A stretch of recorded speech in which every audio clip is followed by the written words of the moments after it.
how we armor up in our everyday life. And I don't know about you, but I've always known who I'm supposed to be at work. I know what I'm supposed to do, or I think I know what I'm supposed to do. And I know what I'm supposed to look like and act like in my life and in my other settings, right? So you put on whatever that armor is for that particular setting of whatever you're supposed to do. And work is especially hard for that. I always learned that you leave all your emotional, personal stuff at the door. This is work. We don't do that here, right? Anybody else feel that way, kind of? Okay, so what I'm gonna ask you to do is talk about feelings and talk about vulnerability. Don't leave. So if you're looking at me thinking feelings, I'm not here to talk about feelings. I have a friend in the audience, so I'm like, is that you? If you are thinking, ugh, this is not what I signed up for, I just want to know how to have hard conversations, hold on with me for just a second. If you are thinking, oh, this is one of those millennial snowflake things, you just keep your snowflakiness, I got stuff to do. Hold on for just a second. And if you're someone who really thinks, oh, feelings, well, if I can talk about feelings and not have to have a hard conversation, I'll do that all day. Well, that's not it exactly either. So we're going to have the feelings and we're going to have to do the talking all at the same time. So we'll talk about that process.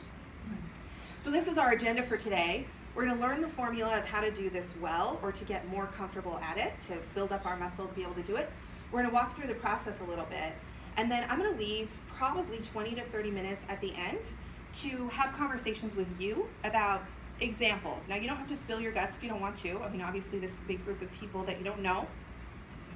But if there are situations that you want to talk through, what would you do? How do you feel about that? It's a really good way to do that in a group setting. So I'm going to give us some time to do that. But first, we're going to start with some biology. So 2 important things that I want you to remember for this entire presentation is, one, that we live in story. Our whole life is a story. Everything we do revolves around story. The other thing is that we are wired to avoid pain. So the first thing, this is a cave painting. It's so funny how this screen gives me odd colors. So this is just a reminder that when we were cavemen, way, way back, the only way that we could communicate was to tell a story. And so our brains have been wired for hundreds and hundreds of years to listen to things in terms of a story. And if you think about it, when someone talks about an abstract concept, it works a lot better if they give you an example or if they tie it to something concrete. That's part of the story. You need to know where these things fit. So if you think about your life, when you tell someone about your life, it's your life story, right?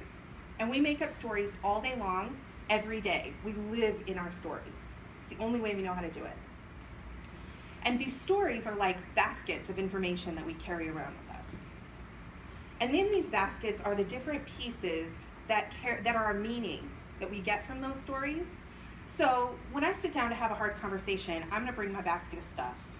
Some people call it baggage. I call it basket because it sounds nicer. So you bring your basket of stuff, and when I pull out what success looks like to me, it might not look like the same thing that success looks like to you. When I pull out respect and say, this is what respect looks like to me, that might not be what you think. So we're all carrying around these things that have a lot of similar ingredients in the basket, but they might not look the same. So the overall goal for our hard conversation is to sit down at the table, unload the basket, look at all the things, and decide what that means for the two of us, for our relationship, or as a group, for our relationship. So we have to get clear on what do my ingredients mean and what do your ingredients mean and where can we agree. But we can only get there if we can ask some questions and be comfortable with that whole laying things out on the table. Now, this doesn't mean that I get to put things in your basket. You're in charge of that. And the same is true, I don't get to let other people put things in my basket unless that's what I want. Does that make sense? So, oh, this poor guy. So the thing about it is we tell stories to ourselves all the time, and because we are wired to avoid pain, we have this fight or flight response in our brains. And you all know that fight or flight is about as precise as a sledgehammer, right? So bear chasing you in the woods, sledgehammer response. Mortgage payment due, sledgehammer response. right? So, and it would be nice if we could coordinate that and have something that's not quite the fight or flight, run for the hills response, but that's not what we have. So now when we let fear, that fight or flight, tell our story, we tell stories that scare us. And we make up a bunch of stuff. So when you have to have a hard conversation, you go through it in your mind, right? How many of you have ever imagined that going well? No. It's awful, right? The police are there, like it's a huge thing usually. If you can let yourself, yeah, there's a fire, there's throwing things, all of these things. So I tease my public speaking students because they're afraid to choose a topic to speak in front of the class. Same kind of vulnerability. And I tell them, what's the worst that can happen? You think we're going to throw fruit? This is not how this works. And the same is true with hard conversations, but we've made up this story, and it's really easy to believe because we live in those stories all the time. So I'll give you an example of that. Again, one of my favorite authors, Brene Brown, has this example, and you may have heard it before. She talks about the stories that are going on in our minds. So imagine that you're on this road and you're on a road trip. You are in the passenger seat, so you're not required to drive the vehicle. Cruising down the road, right? This looks beautiful. It's a great day. You're gonna go do something fun. There are some people in the back seat that you love, and they are saying things and laughing, and you turn around to look at them. What happens next? Tell me. Bear in the middle of the road. Bear in the road. Dies. What happens? Everybody dies. Everybody dies. Is that really true? No, but you made up this story, and it happens without you even thinking about it.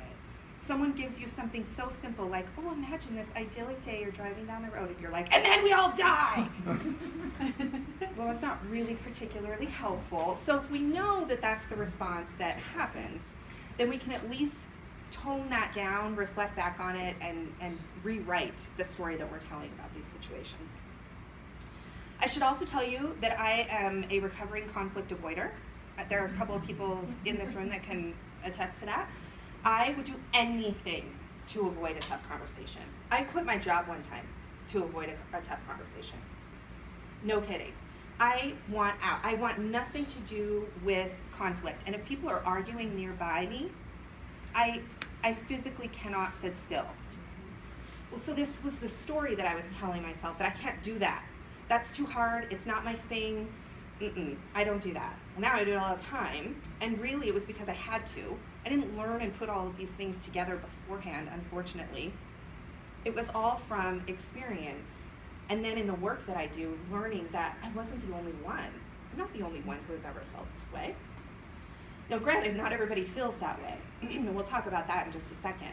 But when this is you, when you avoid the conversation, send an email, or as I was talking to some people before this class even started, we tend to just hope that it'll go away. So we shove it over in a corner and kind of hope that it will go away. What happens? A little straw comes down from the sky, lands on the camel's back, right? And then there's an explosion. I'm famous for this. This is one of my things that you flip out over something completely unrelated or something that is not a big deal at all because you've been suppressing all these other things that you should have been talking about for a long time. Now, some people start here, and we all know them too, where every little thing is this, right? So what we're going for is somewhere kind of in the middle.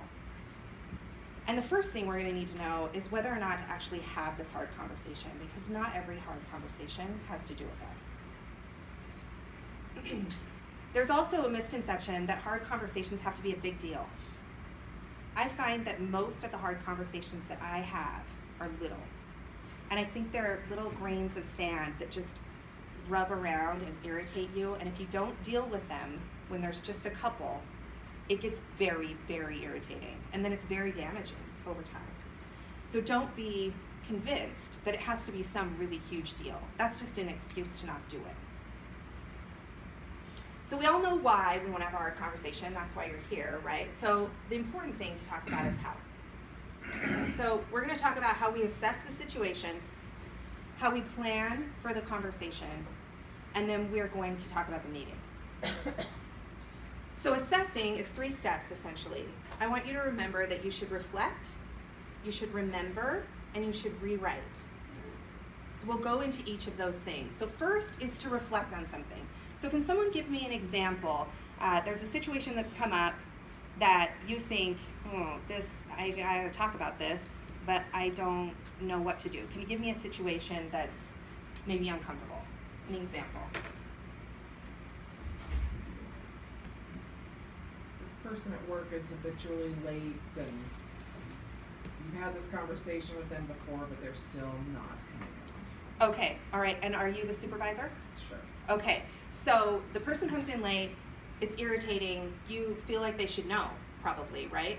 So when you sit and reflect on this, you're irritated because they should know that we arrive to work on time. This is what we do. This has something to do with me because I'm your supervisor, and I'm responsible for the work that gets done here, and if you don't show up on time, other people think it's okay that they don't show up on time. You know the story. So we know that this one has to do with us. Now, it's entirely possible that you could be the coworker and this person's late all the time. Do you need to have a hard conversation with this person? Maybe not. I mean, if it affects you, that's one thing.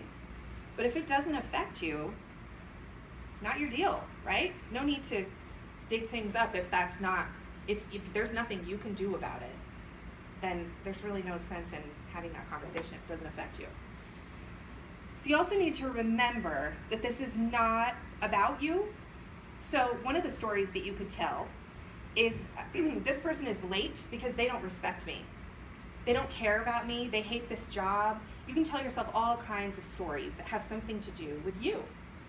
But the truth is it really doesn't have anything to do with you. Everybody's just doing their thing. We're all pretty self-centered. They're focused on what their needs are, and they may not even realize that it's an irritation.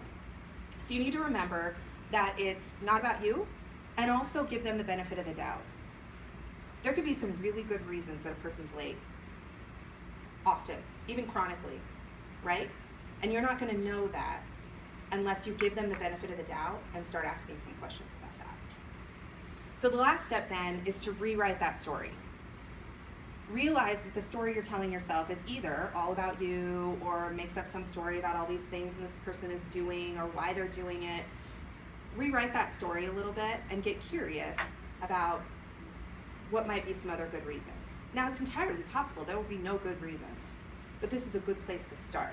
You're going to get a lot further than if you start in the spot where you've made up your story and you're going in with that.